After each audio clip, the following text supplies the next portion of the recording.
Қайырлы кеш ұстаздар, бүгін мен сіздерге Lumio сайтымен таныстырғым келіп отыр. Мінекей Lumio сайты ашылды. Ең әуелі өзіміздің қазақ тілімізге немесе орыс тілге аударып алсаңыздар болады. Перевести батырмасын басамыз. Осы жерде фиолетовый кнопканы басамыз. Мына жерде мұғалімдерге кіруге деген батырманы басып,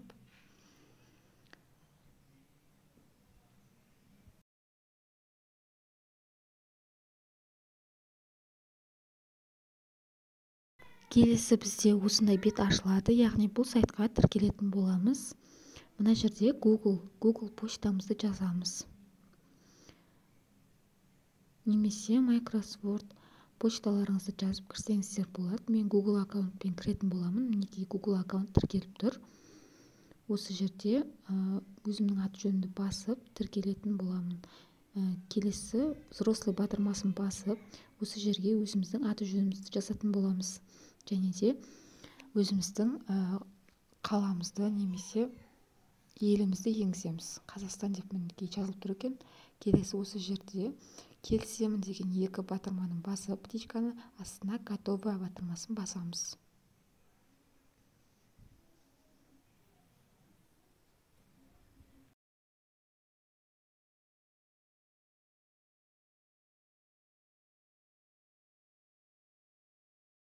Мінекей сайтқа тіркелдіңіздер, осындай видео ашылатын болады. Бұл видео инструкция.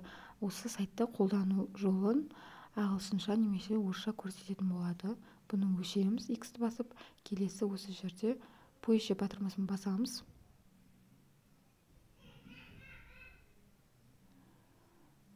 Мінекей окей батырмасын басамыз. Сіздерге түсіндірме жүргізіліп жатыр.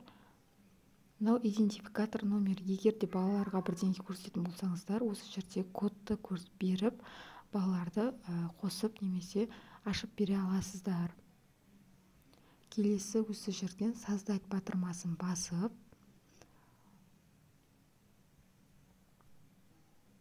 түрлі презентация және де дидактикалық ойындарды өздеріңіз жасап ала аласыздар. Бұл жерде PDF және де PowerPoint бағдарламасы арқылы алсаңыздар болады. Түрлі YouTube-дан видеолар енгізе аласыздар. Келесі біз қазір новый страница ашып, шаблондарды көрсететін боламын. Түрлі презентациялық шаблондар бар.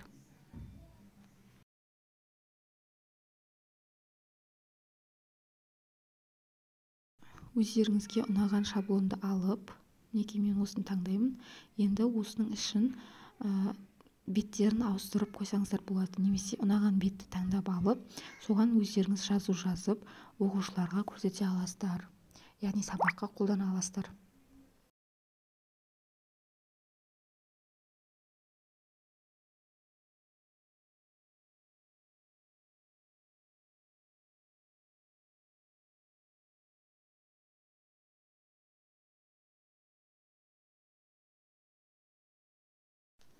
Мінекей біздің таңдап алған шаблондарымыз ашылды.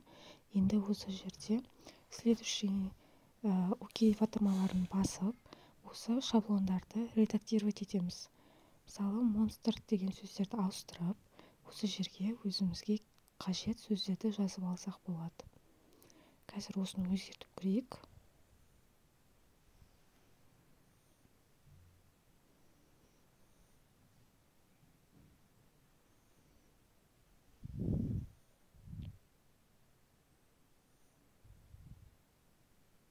Мысалы, сәлем оқушылар деп жазайық.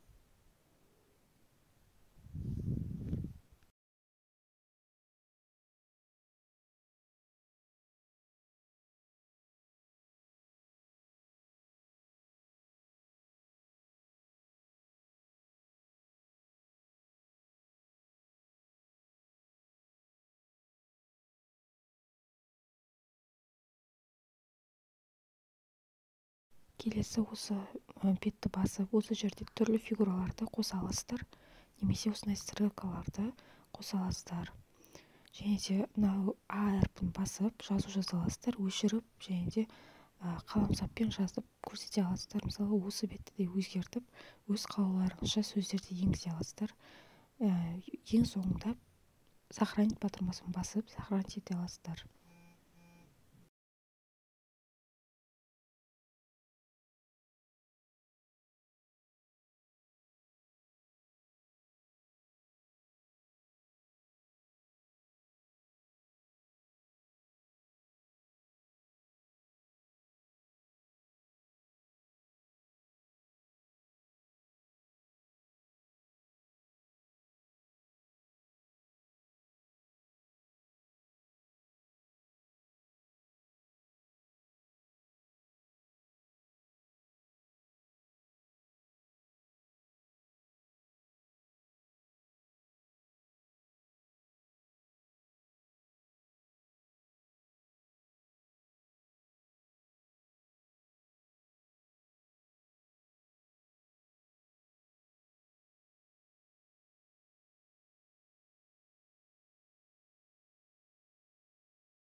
Міне біздің жасаған жаңа шаблонымыз осы жерде сохранить етіліп тұр.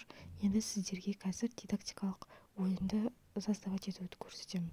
Создавать батырмасын басып, осы жерде игровые задания батырмасын басамыз.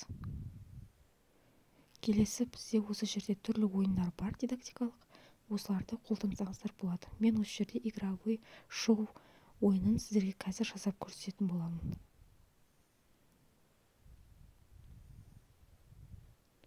Бұл жерде екі түрлі ойын бар. Біреуі көп сұрақтық немесе жалған ақиқат ойыны бар. Қазір жалған ақиқат ойынын жасап көретін боламыз, тапсырма енгізіп. Мысалы, мына жерде сурет қоса аласыздар. Мына жерге сұрақты жазамыз. Алдын ала сурет дайындап алсаңыздар болады, немесе осының ішінен іздеу арқылы суретті таңдап ала аласыздар.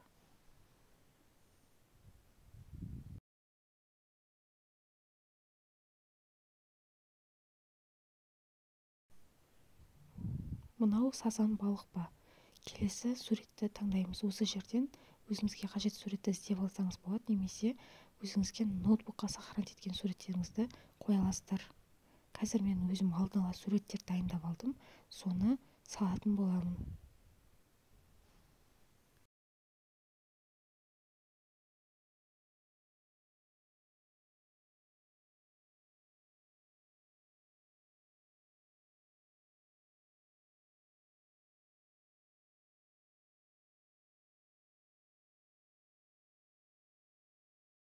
Белгілі бір тақырыпты өткен соң осындай ойындар құрастырсаңыздар болады. Мысалы, бұл сазан балық емес, бұл бекіре балықтың суреті. Оған яғни жауабына дұрыс емес жауабын басамыз, ложь. Келесі тағы тапсырма енгіземіз.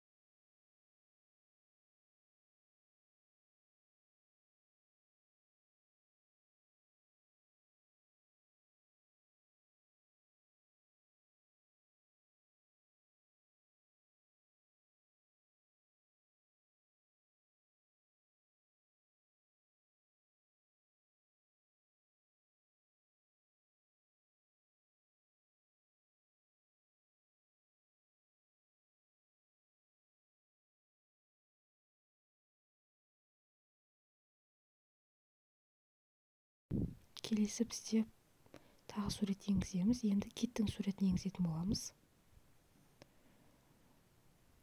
Мінекей салынды. Енді қазір осы сурет жүктеліп болған соң следующий батырмасын басып, ойынды ойнатамыз. Әзірше 3 тапсырма енгізіп қойдым сіздерге көрсету үшін.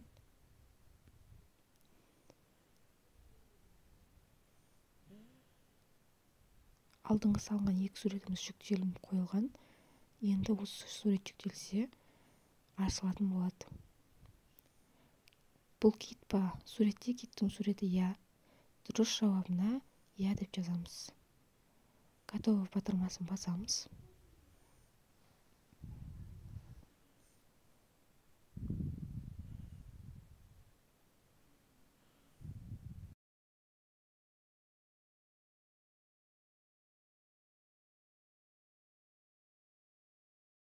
Мінекей біздің дайындаған тапсырмамыз болды, жасалынып болды. Енді осыны окей батырмасын басып, просмотр батырмасын басып, балаларға көрсететін боламыз. Интерактивті тақтада осы сайтқа кіріп, осы ойынды жаңағы өзіңіздің аккаунтыңызға сохранить етіп, балаларға қосып көрсетсеңіз болады. Мінекей ойын басталды. Осы сары болып жанып тұрған, свет жанып тұрған бетте бірінші болып бастайтын топ болады. Немесе бірінші оқушы. Айналдырамыз. Бізде сұрақ тапсырма түскен жоқ. Келесі тағы да барабанды айналдыратын болады. Бірінші топ. Мінекей сұрақ түсті. Бұл дельфин ба? Оқушылар суретке қарап, бұл дельфин ба арасында соны анықтайды. Қазір я жауабын басып көреміз. Оларға 100 балл берілді. Продолжить батырмасын басып, ары қарай келесі ойыншы барабанды айналдыратын болады. Келесі топ осылай сары түс жанып тұрады. Келесі топқа өткенде барабанды айналдырады. Келесі сұрақ шықты. Бұл кит па? Суретке қарап оқушылар анықтайтын болады. Қазір дұрыс емес жауап беріп көрейік. Бұларға 100 балдың жартысы берілетін болады, яғни 50 балл.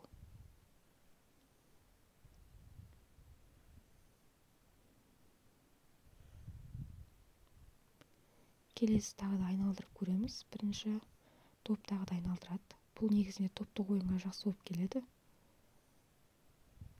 Мінекей, дұрыс, 100 балл берілді.